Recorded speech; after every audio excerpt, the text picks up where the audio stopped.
নানা বেয়াই ফুতের বেয়াত যৌতুক আমি চাই না, পরের বাড়ির মাহান্না বাত বুলেও আমি খাই না। শর্ত খালি একটা আমার, জামাই দিবেন সাজায়া, ফুতের বউরে আনবা মামিয়া দুল কত্তার বাজায়া, সেরি সেরা ঠাহার লাগিয়া খাটটা হইছে মেন। কিবা করার নিষেধ আমি আমনে যদি দিন।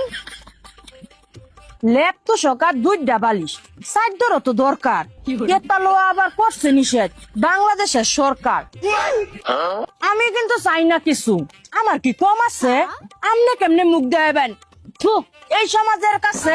সেই কারণে হাইডা যদি আমনে কিছু দিতেন চাই, দুর্ভোগেটা এই সমাজ আছে কিবা তো আইন আলনা সোফা ড্রেসিং টেবিল হুন্ডারও তো একটা লাগে, কারণ যদি একটা বেয়াই দেন যে বেয়ার আগে সেরার নামে জমি দিবেন, পারলে একটা ফলট প্রাইভেট কার চালাইবো কেমনে?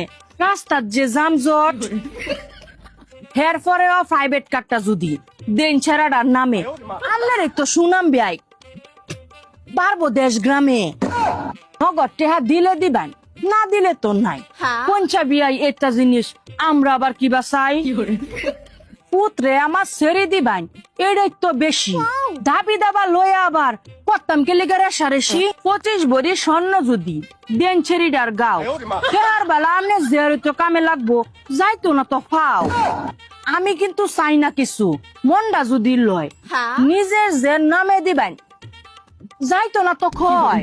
পুতের বেয়াত কেডা আবার যৌতুক নিত চা, কারণ আমি এই সমাজের খুব সচেতন মা।